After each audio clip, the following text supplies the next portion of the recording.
ni kama vile Chama alikwenda kucheza mpira kwenye mikono ya Eric Johora, lakini kiuhalisia kwenye picha ya karibu ya television inakuonyesha mpira ulikuwa 50-50.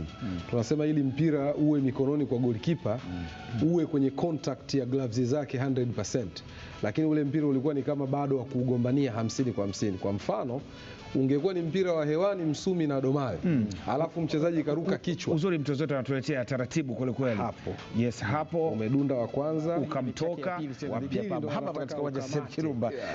Tofauti ni magoli tu.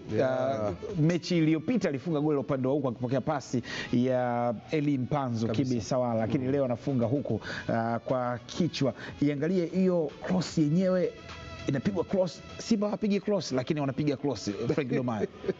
Ni goli ambayo naweza nikasema unamsifia mpigaji, aliweza kuona last man wa timu ya Pamba Libasa, ambao ilikuwa nyuma mtu wa mwisho kabisa wa Pamba. Kwa hiyo unaona na ile goli utamsifia pia Mpanzu, kwa sababu ukiangalia hapo kwenye picha mradi unaona Mpanzu kama aliruka kama kumpoteza maboya huyo beki ambao alikuwa anamkaba hapo. Kwa hiyo unaona ni ubunifu wa mpigaji kujua namna gani ambayo unaweza nikaupiga mpira, na pia unamsifia alomalizia kwa sababu kaona hiyo space kaenda kaupiga kichwa ambacho kikiamshinda mlinda mlango. Kwa hiyo ni goli ambayo mara nyingi Libasa Gay akiwa upande wa huku waga anatafuta kutafuta ile beki wa mwisho kabisa wa Pamba. Kwa hiyo unaona ni matukio ambayo yanajirudia na uzuri kwa sababu wanacheza pamoja muda mrefu.